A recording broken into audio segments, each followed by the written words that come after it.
আমিনের দরবারে লাখো কোটি শুকরিয়া জানাই যে মহান রব্বুল আলামিন আপনাকে আমাকে আজকে এই আজিম ও শান মিলাদ মাহফিলে নবীজির প্রেম, নবীজির মহব্বত ও ভালোবাসা নিয়ে আমাদেরকে বসার আসার তৌফিক দান করেছেন। এজন্য সকলেই খুশি না বাজা? খুশি হলে কি আওয়াজ আসতে হয় না জোরে হয়? দিল খুলে সকলেই খুশির আওয়াজ উচ্চারণ করে দিল খুলে জবান ছেড়ে দিয়ে বলুন না আলহামদুলিল্লাহ। লাখো কোটি দরুদ ও সালাম আকায়ে নামদার তাজদার মদিনা হায়াতুন নবী, জিন্দা নবী, নূর নবী মুহাম্মদুর রাসূলুল্লাহ সাল্লাল্লাহু আলাইহি ওয়াসাল্লাম, যেই নবীকে সৃষ্টি না করলে এই পৃথিবীর তামাম কোনো কিছুই সৃষ্টি আল্লাহ রাব্বুল আলামিন করতেন না। আল্লাহ রাব্বুল আলামিন এমন একজন নবীর উম্মত আমাদেরকে করেছেন,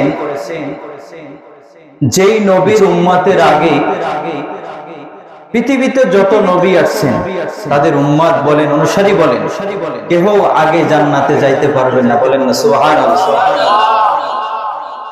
আখিরি জামানার নবী, হায়াতুন নবী, নূর নবী মুহাম্মদুর রাসূলুল্লাহ সাল্লাল্লাহু আলাইহি ওয়াসাল্লামের উম্মতেরা জান্নাতে যাওয়া শেষ হবে, তারপরে অন্যান্য নবীর উম্মতেরা যাবে। সুবহানাল্লাহ। এজন্য আমরা বিনা দরখাস্তে আমরা শেষ নবীর উম্মত হতে পেরেছি। আবারও বলেন আলহামদুলিল্লাহ। এটা আমাদের জন্য সৌভাগ্য। জোরে বলেন সুবহানাল্লাহ। আমরা এমন একজন নবীর উম্মত, এমন একজন দাবি নবীর উম্মত, যেই নবীজি যেই মাটির সাথে শোয়া আছেন, এই মাটিটা হলো জান্নাতের বাগান। সুবহানাল্লাহ। আচ্ছা বলেন তো, যেই নবীর পিঠ মোবারকের সাথে মাটি লাগার সাথে সাথে বেহেশতের টুকরা হয়ে গেছে, সেই নবীর উম্মতরা কি কম দামি হতে পারে? কথা বলেন, কম দামি হতে পারে? সেই নবীর উপর যদি দুরূদ ও সালাম পাঠ করা হয়, সেই নবীর উপর যদি আমরা নবীজির সুন্নাত তরিকা যদি আমরা আমল করতে পারি, বলেন তো আমরা কি দামি হব না কম দামি হব?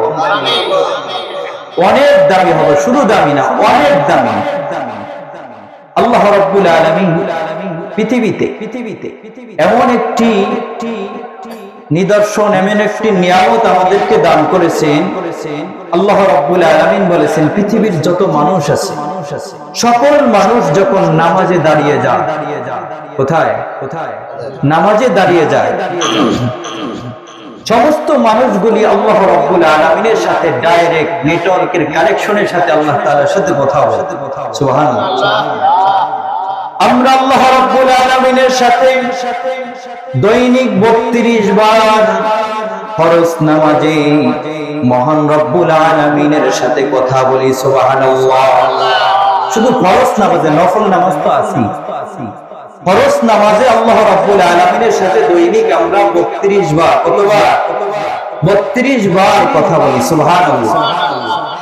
পৃথিবীতে এমন কোন মানুষের নিদর্শন নেই যে মানুষগুলি সরাসরি আল্লাহ রাব্বুল আলামিনের সাথে নামাজ ছাড়া কথা বলে, ঠিক কি না? কিন্তু আখিরি নবীর উম্মত হওয়ার কারণে, নূর নবীর উম্মত হওয়ার কারণে মহান রব্বুল আলামিন এমন একটি নিয়ামত আমাদেরকে দান করেছেন। ওই আল্লাহ রাব্বুল আলামিন ওই নবীর উপর পবিত্র কালামুল্লাহ শরীফ নাজিল করেছেন আর বলেছেন, যেই উম্মত, যেই বান্দারা 5 ওয়াক্ত নামাজে দাঁড়িয়ে দাঁড়িয়ে মহান রব্বুল আলামিনের সাথে কথা বলতে চায়, তারা যেন 32 বার ফরজ নামাজে দাঁড়িয়ে সূরা ফাতিহা তেলাওয়াত করে।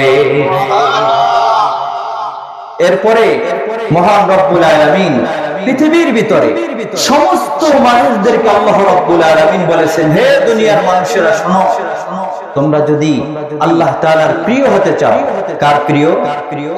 আল্লাহ তাআলার প্রিয় হতে গেলে একটা মাধ্যম দরকার। কি দরকার? পৃথিবীতে আপনি চেয়ারম্যান বলেন, মেম্বার বলেন, এমপি বলেন, মন্ত্রী বলেন, তাদের কাছে যাইতে হলে তাদের পিএস এর কাছে আগে যাইতে হয়, ঠিক না? কিন্তু আমার আল্লাহ রাব্বুল আলামিনের কাছে পৌঁছাইতে হইলে মহান রব্বুল আলামিন বলেছেন ওয়াতিউর রাসূল, আমার নবীর ইত্তেবা করো। সুবহানাল্লাহ। অন্য আয়াতে আল্লাহ রব্বুল আলামিন বলেছেন কুল ইন কুনতুম তুহিব্বুনাল্লাহ ফাত্তাবিউনি ইউহিব্বুকুমুল্লাহ ওয়া ইয়াগফির লাকুম যুনুবাকুম আল্লাহু গফুরুর রহিম। সুবহানাল্লাহ। কুল ইন কুনতুম তুহিব্বুনাল্লাহ, হে রাসূল বলে দেন যারা আমি আল্লাহকে ভালোবাসতে চাই। কাকে বলেন? আমরা কাকে ভালোবাসতে চাই? জোরে বলেন, হাত তুলে বলেন, কাকে ভালোবাসতে চাই? আল্লাহকে ভালোবাসতে চাই। আল্লাহকে যদি আমরা ভালোবাসতে চাই তাহলে একটা মাধ্যম দরকার, আছে না নাই বলেন? সেই মাধ্যম হলো ফাত্তাবিউনি ইউহিব্বুকুমুল্লাহ, যারা আমি আল্লাহকে ভালোবাসতে চাই তার জন্য নবী আপনার ইত্তেবা করে। সুবহানাল্লাহ। কার ইত্তেবা? নবীজির। কার? রাসূলুল্লাহ সাল্লাল্লাহু আলাইহি ওয়াসাল্লামের ইত্তেবার মাধ্যমে আমরা জান্নাতে যাইতে চাই। কি চাই কিনা? রাসূলুল্লাহর শাফায়াত আমরা চাই কি চাই না? কারা কারা চাই? নারে তাকবীর, নারে রিসালাত, নারে তাকবীর। আমরা নবীজির শাফায়াত চাই, চাই কিনা? পৃথিবীতে একদল মানুষ আছে নবীজির শাফায়াত বিশ্বাস করে না, আছে না নাই? নবীকেই বিশ্বাস করে না, নবীকে মাইনাস করে দিয়েছে, নবীকে তালাকও দিয়ে দেয়, আছে না নাই? বলেন আছে না নাই? এমন মানুষ আছে না? আল্লাহ রাসূল সাল্লাল্লাহু আলাইহি ওয়াসাল্লাম বলেন পৃথিবীতে কিয়ামতের আগে একদল মানুষ বের হবে। কি বের হবে? একদল মানুষ বের হবে। এই মানুষগুলি সিরাতে সব দিক থেকে তারা মানুষ। দেখবেন মানুষ তো মানুষই, আবার তাফসীরও করবে, কোরআনের আয়াত বলবে, সব কিছু বলবে। আবার দেখবেন আমার মতো টুপিও আছে, যার দাড়ি আছে, জুব্বা আছে, আবায়া কাবায়া, কোনো দিক দিয়ে কম নাই। ঠিক না? সব ঠিক আছে, কিন্তু নবীর বেলায় গিয়ে বলে নবীজি মাইনাস। কি বলে? আছে না নাই? নবীজির ব্যাপারে যদি কেউ কথা বলে, নবীজির ব্যাপারে যদি কেউ কথা বলে তাহলে সে কি ঈমানদার হতে পারে? বেঈমান। কারণ আবু বকর সিদ্দিক রাদিয়াল্লাহু তাআলা আনহুর সামনে দাঁড়িয়ে এক বেদুইন বলেছিল যে তোমার নবীর চেয়ে আমার নবী মূসা অনেক উপরে। কি বলছিল? অনেক উপরে। কিন্তু এই কথাটা হযরতে আবু বকর সিদ্দিক রাদিয়াল্লাহু তাআলা আনহু সহ্য করতে পারে নাই। এমনি তো আবু বকর সিদ্দিক নম্র ভদ্র মানুষ, ঠিক না? আবার জায়গা মতো গরম, জায়গা মতো কি গরম। নবীজির ব্যাপারে কাউকে ছাড় দেয় না। সুবহানাল্লাহ বলেন। এই কথা শোনার সাথে সাথে ইহুদির গালের উপর ঠাস করে এক থাপ্পড় লাগাইছে। কি লাগাইছে? ওই ইহুদি গাল ধরে নবীজির কাছে গেছে, যাই বলে ইয়া রাসূলুল্লাহ হাবিবাল্লাহ, নবী আমার গাল তো ফুটবল বানাই দিয়েছে। কে মারছে? আবু বকর মারছে। কে মারছে? নবীজি বলতেছে না, আবু বকর এমন কাজ করতে পারে না। কারণ আবু বকর সিদ্দিক রাদিয়াল্লাহু তাআলা আনহু এমনি এমনি সিদ্দিক হয় নাই। নবীজি যখন মেরাজ থেকে আসছেন তখন আবু জাহেল সামনে ছিল। আবু জাহেলের সামনে বসে নবীজি মেরাজের সকল ঘটনা বর্ণনা করতেছেন। আবু জাহেল্লা বলতেছে যে মুহাম্মদ সরে বলেন সাল্লাল্লাহু আলাইহি ওয়াসাল্লাম। আবু জাহেল কে ছিল? নবীজি চাচা। কে ছিল? নবীজির চাচা। আবু জাহেল বলতেছে হে মুহাম্মদ সাল্লাল্লাহু আলাইহি ওয়াসাল্লাম, তুমি যে তোমার রাত্রিকালীন সফরের কথা বলছো, এটা কি আমি পাবলিকের কাছে বলবো? কি বলছে? পাবলিকের কাছে বলবো? নবীজি বলছেন হ্যাঁ বলতে পারেন, কোনো সমস্যা নেই। এই কথা বলছে যখন, বলার পরে আবু জাহেল ওখান থেকে চলে আসছে। পথিমধ্যে দেখা হলো আবু বকর সিদ্দিক রাদিয়াল্লাহু তাআলা আনহুর সাথে। সুবহানাল্লাহ বলবেন না? ডাক দিল আবু বকর, দাঁড়াও, কথা আছে। এতদিন তো আমি বলতাম মুহাম্মদ পাগল, জোরে বলেন নাউজুবিল্লাহ। মুহাম্মদ সাল্লাল্লাহু আলাইহি ওয়াসাল্লাম বানায় বানায় কথা বলতো। এই কথা বলে আজকে কিন্তু প্রমাণ নিয়ে আসছি। কি নিয়ে আসছি? আজকে প্রমাণ নিয়ে আসছি যে নবীজি বলতেছে, নবীজি সাত আসমান পাড়ি দিয়ে সিদরাতুল মুনতাহা পাড়ি দিয়ে আল্লাহ রাব্বুল আলামিনের সাথে দেখা করে আসছে। আবু বকর সিদ্দিক রাদিয়াল্লাহু তাআলা আনহু তাকে প্রশ্ন করলেন, এই কথা কি আমার নবী বলছে? সুবহানাল্লাহ বলেন। ঈমান কাকে বলে? এই কথা কে বলছে? নবী বলছে? বলছে হ্যাঁ। এখনো মসজিদে নববীতে বসা আছে, যাও প্রমাণ লাগলে যাও। তখন আবু বকর সিদ্দিক রাদিয়াল্লাহু তাআলা আনহু বলতেছে, যদি এই কথা আমার নবীজি বলে থাকে তাহলে এটা সত্য কথা বলছে। সুবহানাল্লাহ। কারণ আরবদের কাছে আমার নবী এক নামে ছিল বিশ্বাসী আলামিন। সুবহানাল্লাহ। সাথে সাথে আবু বকর সিদ্দিক রাদিয়াল্লাহু তাআলা আনহু দৌড়ে মসজিদে নববীর ভিতরে গিয়ে নবীজির সামনে দাঁড়ায় গেলেন। নবীজি বলতেছে, নবীজিকে বলতেছে, ইয়া রাসূলুল্লাহ, ইয়া হাবিবাল্লাহ। আবু জাহিল বলতেছে এই ঘটনা। নবীজি বলতেছে, তোমার কোনো সন্দেহ লাগেনি? হয় না, কি লাগে না? সন্দেহ লাগে না, আমি আপনাকে বিশ্বাস করি, আপনি সত্য কথা বলেছেন। তখন আল্লাহ রাসূল সাল্লাল্লাহু আলাইহি ওয়াসাল্লাম বলেছেন, তুমি শুধু আবু বকর না, আজকে তুমি আবু বকর সিদ্দিক, সত্যবাদীদের একজন। সুবহানাল্লাহ। নবীজির মহব্বতে পাইছে কি পায় নাই? বলেন, পাইছে কি পায় নাই? এখন দুনিয়াতে বসে যদি আমরা নবীজির মহব্বতে দরুদ পড়ি, সালাম দেই, আমরা কি জান্নাতের আশা করতে পারি কি পারি না? কারা কারা পারি একটু হাত জাগান তো। নারায়ে তাকবীর, নারায়ে রিসালাত। আজকের মাহফিল, প্যারে হাজিরিন, আমরা এমন একজন নবীর উম্মত, নবীজির ব্যাপারে যখন ইহুদিরা, মুশরিকেরা, বেদুইনরা যখন প্রশ্ন করত, এক বেদুইন একদিন উম্মুল মুমিনিন হযরত আয়েশা সিদ্দিকা রাদিয়াল্লাহু তাআলা আনহার নিকট এসে বলতেছে, হে উম্মুল মুমিনিন, আমার নবীজির চরিত্র সম্পর্কে একটু বলেন। সুবহানাল্লাহ বলুন। কার চরিত্র সম্পর্কে জানতে চায়? নবীজি। আয়েশা সিদ্দিকা রাদিয়াল্লাহু তাআলা আনহা তিনি বলতেছেন, হে দুনিয়ার মানুষ, তোমরা কি পবিত্র কোরআন তেলাওয়াত করো না? সুবহানাল্লাহ। কারণ পবিত্র কোরআন শরীফের ভিতরে পুরোটাই আমার নবীর চরিত্রে ভরা। সুবহানাল্লাহ। পুরোটাই আমার নবীর চরিত্র দিয়ে সাজানো।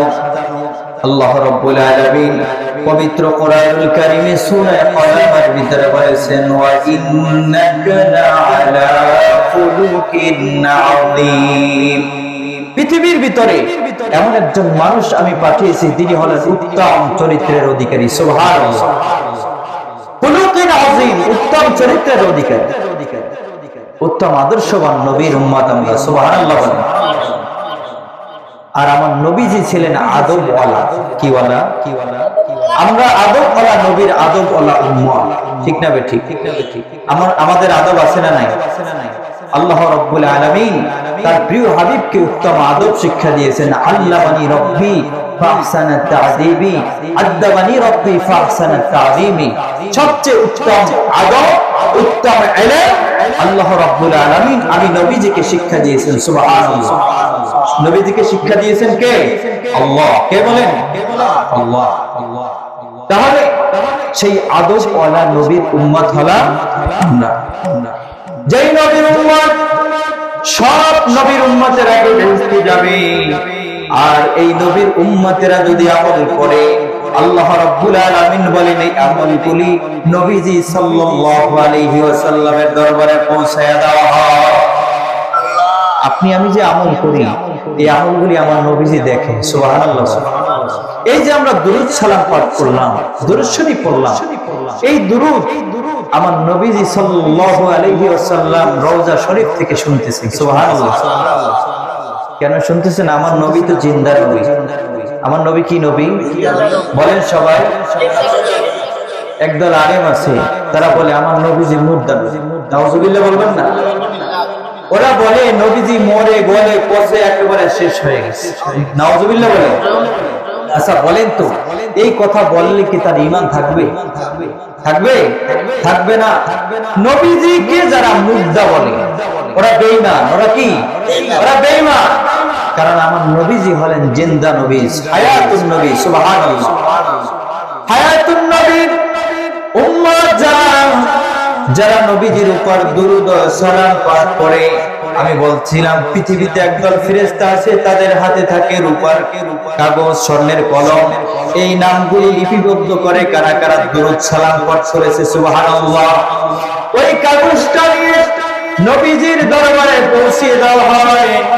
তখন নবীজি বলেন, যখন এই কাগজটা আমার কাছে পৌঁছে দেওয়া হয়, পৃথিবীর কোন জায়গায় বসে দুরূদ শরীফ পাঠ করেছে, কোন জায়গায় বসে আমার নবীজির উপর আমরা দুরূদ সালাম পাঠ করেছি, আমার নাম কি, আমার বাবার নাম কি, আমার দাদার নাম কি, 14 গোষ্ঠীর নাম সব চিনতে পারে, সুবহানাল্লাহ।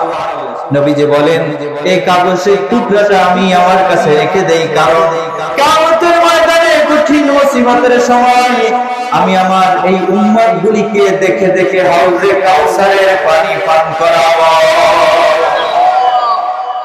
আমার নবীজির হাতে হাউজে কাউসারের পানি পান করতে চাই কি চাই না? জোরে বলেন, চাই কি চাই না? এই আশা আমরা রাখতে পারি তো ইনশাআল্লাহ? তাহলে দুরূদ সালামের আমল আমাদের করতে হবে কি হবে না? বলেন কি হবে কি হবে না? এজন্য আল্লাহ রাব্বুল আলামিন বলেন, পৃথিবীতে সর্বোত্তম একজন আদর্শবান মানুষ আমি পাঠিয়েছি, তিনি হলেন মুহাম্মাদুর রাসূলুল্লাহ সাল্লাল্লাহু আলাইহি ওয়াসাল্লাম। প্রিয় হাজিরিন, আমার নবীজি কেমন ছিলেন একটু বলি, আপনাদের কষ্ট হচ্ছে? আমার নবীজি যখন মা আমিনার গর্ভে, তখন একদিন আমার নবীকে গর্ভে নিয়ে পেটে নিয়ে মা আমিনা কোথাও একদিন গেলেন। যাওয়ার ফলে তিনি আজ করতে পারতেছেন যে আসমান থেকে এক টুকরা মেঘ এসে তাকে ছায়া দান করতেছে, সুবহানাল্লাহ। আসমান থেকে কি করতেছে? মেঘ এসে ছায়া দান করতেছে। কারণ তার পেটের ভিতরে কে? পেটের ভিতরে কে? রহমাতুল লিল আলামিন। রহমাতুল লিল আলামিন নবীজি মা আমিনার পেটের ভিতরে, আর আল্লাহ রাব্বুল আলামিনের হুকুমে তার প্রিয় হাবিব মুহাম্মদুর রাসূলুল্লাহ সাল্লাল্লাহু আলাইহি ওয়াসাল্লাম কে আসমান থেকে মেঘের মাধ্যমে ছায়া দিতেছে, সুবহানাল্লাহ। মা আমিনা একদিন বলতেছে, আমি আমার সন্তান মুহাম্মদুর রাসূলুল্লাহ সাল্লাল্লাহু আলাইহি ওয়াসাল্লামকে নিয়ে কূপের কাছে গেলাম। কোথায়? কূপের কাছে গেলাম পানি উঠানোর জন্য।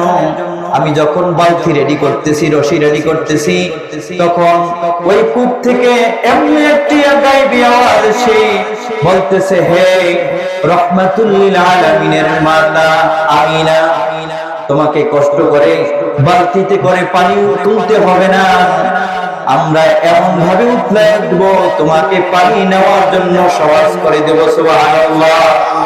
যখনই আমার নবীজি মা পানি নিয়ে যখন চলে যান, আবার পানি নিচে চলে যায়, সুবহানাল্লাহ। এটা আমার নবীজির মুজিজা, সুবহানাল্লাহ। এটা কি আমার নবীজির কি মুজিজা? দেখতেছে নবীজির মাতার যে বান্ধবীরা আছে, মহিলাদের বান্ধবী থাকে না, বলেন একত্রে অনেক মহিলার সাথে সম্পর্ক হয়ে যায়, অনেক কথাবার্তা বলতে বলতে, কি ঠিক না? ওই মহিলারা কূপের কাছে গেছে পানি তোলার জন্য, কিন্তু তারা রশি দিয়ে পানি তুলতে তাদের অনেক কষ্ট হয়। একদিন তার বান্ধবীরা বলতেছে, হে আমিনা, চলো না, তুমি শুধু কূপের কাছে গিয়ে দাঁড়িয়ে থাকবা, কূপের কাছে দাঁড়াইলেই পানি উপরে উঠে যায়, সুবহানাল্লাহ। কূপের কাছে দাঁড়াইলে কি হয়ে যায়? পানি উপরে উঠে যায়। এটা কার জন্য? রহমাতুল লিল আলামিনের জন্য। আমার নবীজির মহব্বত, আমার নবীকে ভালোবাসেন কে? বলেন, কে ভালোবাসে? আমার নবীকে আল্লাহ রাব্বুল আলামিন ভালোবাসেন। আর আল্লাহ রাব্বুল আলামিন বলেছেন, আমার নবীকে যারা ভালোবাসবে কিয়ামতের ময়দানে আমি তাদেরকে ভালোবাসবো। এই নবীজির প্রেম ভালোবাসা আমাদের ভিতরে আছে না নাই? বলেন, আছে না নাই? তাহলে যেই নবীকে ভালোবাসতেই নাকি জান্নাতে যাওয়া যায়, ওই নবীর উপর দুরূদ পড়লে আমাদের কি লাভ আছে না লস? বলেন, লাভ আছে না লস আছে? তাহলে দুরূদ শরীফের আমল করবেন তো? বলেন, করবেন তো? দুইটা আমল আপনাদেরকে আমি আজকে বলে দিয়ে যাব, পালন করতে পারবেন তো? আমল করতে পারবেন তো? ইশারের নামাজের বাদে আল্লাহ রাসূল সাল্লাল্লাহু আলাইহি ওয়াসাল্লাম বলেছেন, যদি কোনো উম্মত অতি মহব্বতের সাথে এই দুরূদ শরীফ এশারের নামাজের বাদে 100 বার আমল করতে পারে, যদি তার ভাগ্য ভালো হয় নবীজির সাথে স্বপ্নে জিয়ারত নসিব হয়ে যায়। বলবো আমলটা বলবো, সবচেয়ে গুরুত্বপূর্ণ এবং ছোট্ট আমল হলো দুরূদ শরীফ। আর দুরূদ শরীফের আমল ছাড়া কেউ আল্লাহর ওলি হইতে পারে নাই। দুরূদ শরীফের আমল হওয়া বাঞ্ছনীয়। যদি কেহ এশারের নামাজের বাদে 100 বার আল্লাহুম্মা সাল্লি আলা মুহাম্মাদিন আন-নাবিয়্যিল উম্মি ওয়া আলিহি ওয়া সাল্লিম, এই দুরূদ শরীফ 100 বার যদি কেউ পাঠ করে, আল্লাহ রাব্বুল আলামিন বলেন যদি তার ভাগ্যটা ভালো হয় নবীজির জিয়ারত নসিব হয়ে যায়। সুবহানাল্লাহ। কি আমলটা সোজা না? আল্লাহুম্মা সাল্লি আলা সাইয়্যিদিনা মুহাম্মাদিন আন-নাবিয়্যিল উম্মি ওয়া আলিহি ওয়া সাল্লিম। এটা ছোট্ট একটি দুরূদ শরীফের আমল। এরপরে ফজরের নামাজের পরে দুরূদ শরীফের আমল আছে, বলবো। আল্লাহ রাসূল সাল্লাল্লাহু আলাইহি ওয়াসাল্লাম তিরমিজি শরীফের হাদিসে বলেছেন, মান সাল্লাল ফাজরা সুম্মা কাযা ইয়াযকুরুল্লাহ ইল্লা হাফাতুহুমুল মালায়েকা। পৃথিবীর জমিনে যদি কোন আগার উম্মাহ ফজরের নামাজ জামাতের সঙ্গে আদায় করে, কোন নামাজ, এই নামাজটা আদায় করতে খুব কষ্ট হয়, ঠিক না? এই নামাজটা আদায় করতে খুব কষ্ট হয়। মা বোনেরা যারা আমার আলোচনা শুনতেছে, আপনারা একটু মনোযোগ সহকারে শুনেন। এই আমলটা কত দামি। রাসূলুল্লাহ সাল্লাল্লাহু আলাইহি ওয়াসাল্লাম বলেছেন, কিয়ামতের ময়দানে আমার উম্মতের ছোট্ট আমলের পাল্লা অনেক বেশি ভারী হবে। সুবহানাল্লাহ। কিন্তু সেই আমলটা করতে হবে নিয়মিত। কি করতে হবে? নিয়মিত করতে হবে। আমল ছোট হোক, পাল্লা ভারী হয়ে যাবে। সুবহানাল্লাহ। শুধু আমার নবীজির উসিলায়, কার উসিলায়? নবীজিকে মাধ্যম বানাতে হবে। কিন্তু আল্লাহ রাব্বুল আলামিন বলেছেন, ইয়া আইয়ুহাল্লাযীনা আমানু ওয়াবতাগু ইলাইহিল ওয়াসিলা। সুবহানাল্লাহ। পৃথিবীতে একদল আলেম আছে, আমি বললাম ওলামায়ে সুজা, যারা সূরাতে মৌলভী সাহেব, এদেরকে আমি আলেম বলি না, আপনারা বলতে পারেন এদের আলেম বলি না। এরা বলে কোন উসিলা টুসিলা ধরা যাবে না। কি বলেন, ঠিক কিনা? কিন্তু অথচ আল্লাহ রাব্বুল আলামিন বলেছেন, হে ঈমানদারগণ তোমরা উসিলা তালাশ করো। কে বলছেন? বলেন কে বলছেন? ভাই আপনারা জবান খুলে একটু কথা বলেন, কে বলছে? আল্লাহ। আল্লাহ তাআলা বলেছেন উসিলা তালাশ করো। উসিলা ছাড়া, মাধ্যম ছাড়া কোনো কিছুই আল্লাহ রাব্বুল আলামিন কবুল করবেন না, ঠিক না? এই পৃথিবীতে উসিলা ছাড়া কোনো মানুষ পৃথিবীতে আসতে পারছে? আপনি আমি যে আসছি আমার মা বাবার উসিলায়। তার মাধ্যমে মা বাবার উসিলা। তাহলে উসিলা যে ব্যক্তি নাই বলে, ওর ঈমান আছে? বলেন ঈমান আছে? ও কোরআন শরীফের ডাইরেক্ট আয়াতকে অস্বীকার করে। কোরআন শরীফের একটা আয়াত যদি কেউ অস্বীকার করে, তার ঈমান থাকে? বলেন ঈমান থাকে? ঈমান হয়ে যায়। তাহলে আমি যে কথাটা বলতেছিলাম, ফজরের নামাজের পরে কোন নামাজ? এই ফজরের নামাজটা পড়তে অনেক কষ্ট লাগে, ঠিক না?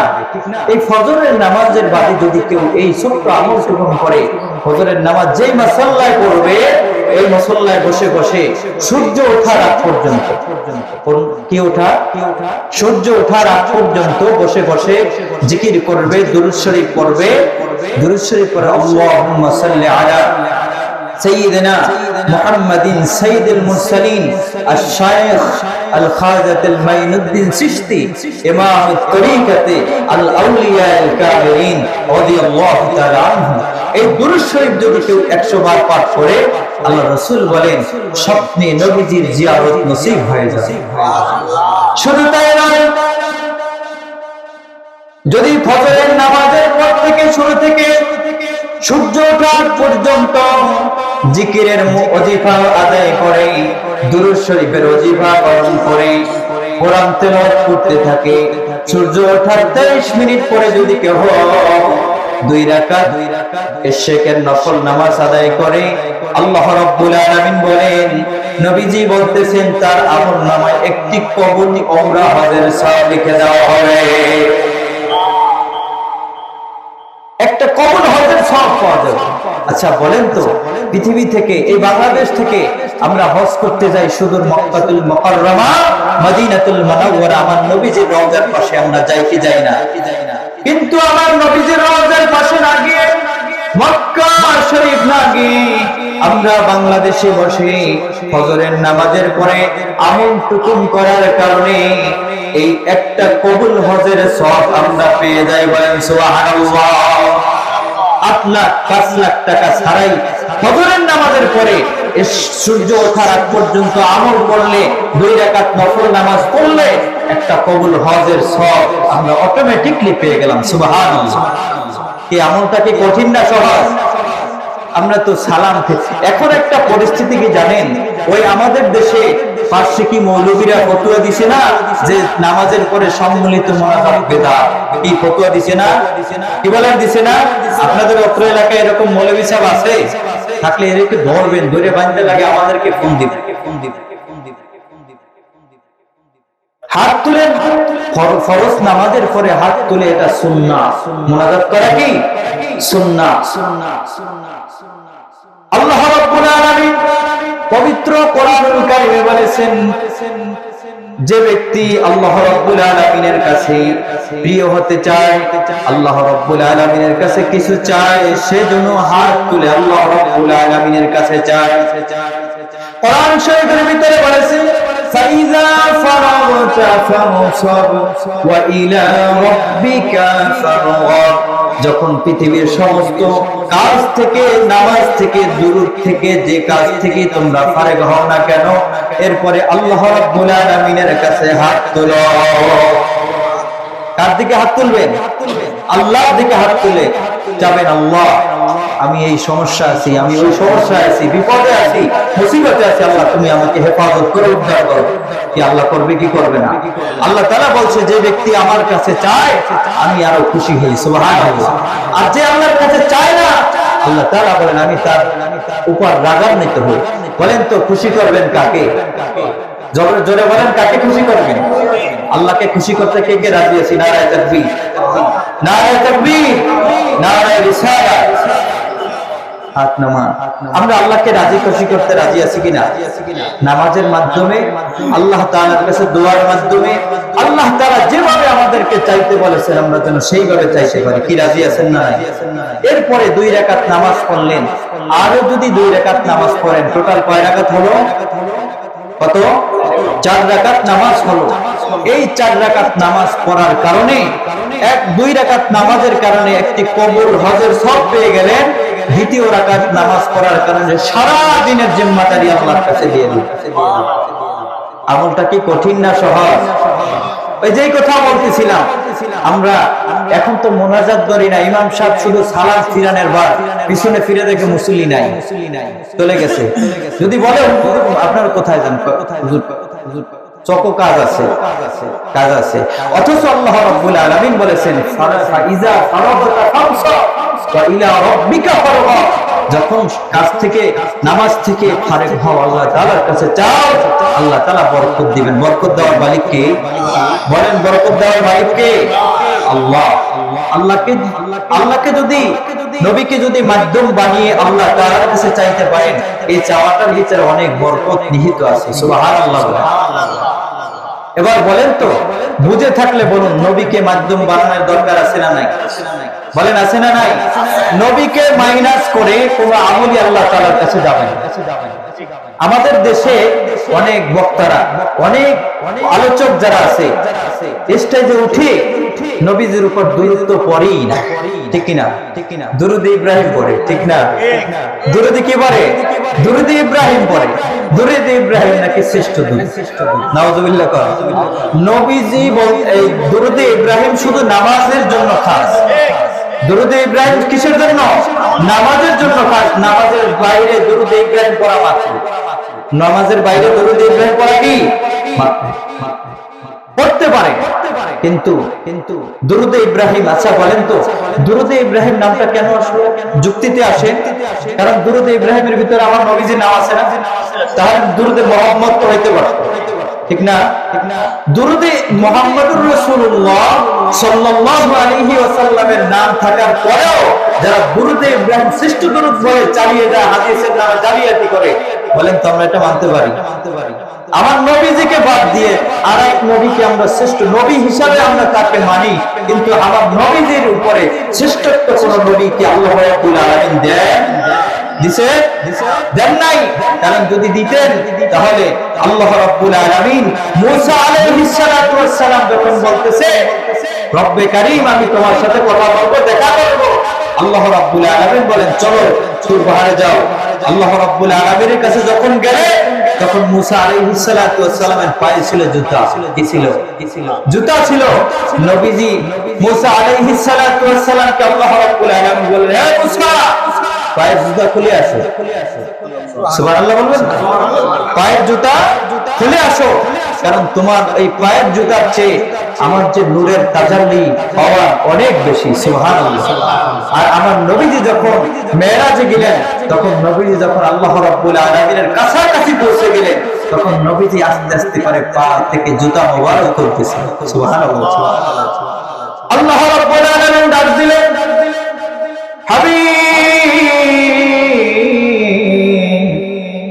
আপনার জুতা খোলার প্রয়োজন নাই, এই আসমান একমাত্র আপনার জুতার ধুলায় ধন্য হবে। ধরে বলেন সুবহানাল্লাহ। আমার নবীজির জুতার ধুলার দাম কত? সুবহানাল্লাহ। তাহলে আমরা আমাদের নবীকে ছাড়া পৃথিবীর কোন মানুষকে, কোন নবীকে শ্রেষ্ঠত্ব উপরে দিতে পারি? আমার নবী সবচেয়ে শ্রেষ্ঠ নবী। সুবহানাল্লাহ। আমার নবী কি নবী? শ্রেষ্ঠ নবী, হায়াতুন নবী, জিন্দা নবী, নূর নবী। এটাই আমাদের আকীদা। হাদিসে আছে আল আকীদাতু হিয়া সাদিয়াতুল ঈমান। আকীদা হলো ঈমানের খুঁটি। আকীদা হলো কি? ঈমানের খুঁটি। আচ্ছা বলেন তো, এই যে প্যান্ডেলটা সাজাইছেন, এখানে বাঁশের খুঁটি আছে না নাই? বাঁশের খুঁটি না থাকলে প্যান্ডেল কি সাজানো যাইতো? ঘর করছেন, আপনার খুঁটি না থাকলে চাল দেওয়া যাইতো? আকীদা যার শুদ্ধ থাকবে না, যত নামাজ পড়েন, হজ করেন, রোজা রাখেন, ইবাদত করেন, আকীদা নাই, কোনো ইবাদত নাই। আকীদা নাই, ইবাদত নাই। বলেন সবাই, আকীদা না থাকলে ইবাদত থাকে? আকীদা হলো মেইন ঈমানের খুঁটি। কারণ রাসূলুল্লাহ সাল্লাল্লাহু আলাইহি ওয়াসাল্লামের ব্যাপারে যদি কোনো মুসলমান কথা বলে, তাহলে এই জবানটাকে সংযত রাখতে হবে। এই জবানটাকে সংযত রেখে কথা বলতে হবে। নবীজির ব্যাপার বড় সেনসিটিভ।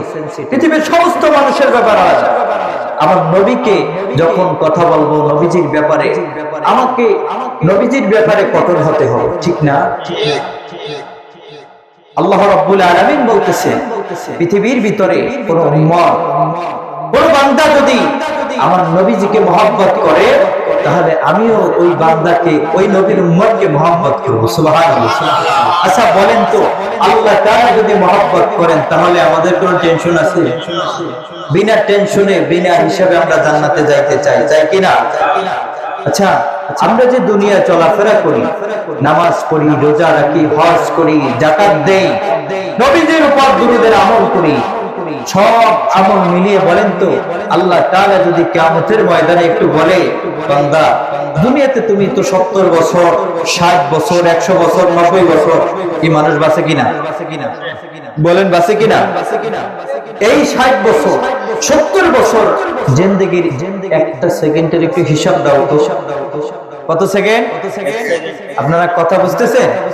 কত সেকেন্ড? একটা সেকেন্ডের হিসাব দাও তো।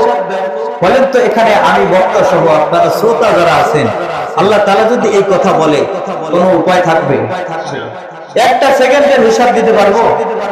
কিন্তু আল্লাহ রাব্বুল আলামিন বলেছেন, বান্দা তুমি যদি উসিলা তালাশ করে আমার কাছে আমল করো, দোয়া করো, আমি আল্লাহ চাইলে বিনা হিসাবে মাফ করে দিব। এটা কার জন্য? আমার নবীজির জন্য। কার জন্য? নবীজির জন্য। বিনা হিসাবে আমরা মাফ পেয়ে জান্নাতে যাইতে চাই কি চাই না? বলেন চাই কিনা? তাহলে পৃথিবীর ভিতরে সর্বশ্রেষ্ঠ আমল হলো দুরূদ শরীফের আমল। সুবহানাল্লাহ। দুরূদ শরীফের আমল আমরা যত বেশি বেশি করতে পারবো, আল্লাহ তাআলা বলেন কত বেশি নবীজির কাছাকাছি যাবে আর নবীজির শাফায়াত পাবে। সুবহানাল্লাহ। এবার বলেন, আমরা নবীজির শাফায়াত চাই কি চাই না? বলেন চাই কিনা? যদি আমার নবীজির শাফায়াত চাই, নবীজিকে মাধ্যম বানাতে হবে। আর যদি নবীজিকে মাধ্যম বানাতে পারি, তাহলে নবীজি আমাদের সবচেয়ে আপন হবে। সুবহানাল্লাহ। নবীজিকে মরণের সময় আমরা চাই কি চাই না? জোরে বলেন চাই কি চাই না? এজন্য শিল্পীরা গজলের ভিতরে বলেন, আমার মরণ আসিবে কখন কেউ তো জানে না। ঠিক না? আমার মরণ আসিবে কখন কেউ তো জানে না। আমি চলে গেলে আমায় তোমরা ভুইলা যাইও না।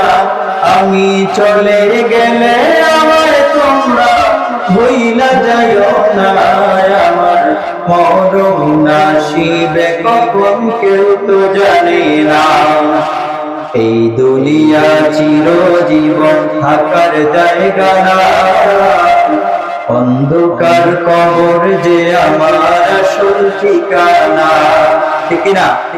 অন্ধকার কবর আমার কি আসল ঠিকানা। এই দুনিয়া চিরজীবন থাকার জায়গা না, অন্ধকার কবর যে আমার আসল ঠিকানা। নারায়ে তাকবীর, নারায়ে তাকবীর। প্রধান অতিথির আগমন, মাওলানা রমজান আশিকি সাহেবের আগমন। পক্ষ থেকে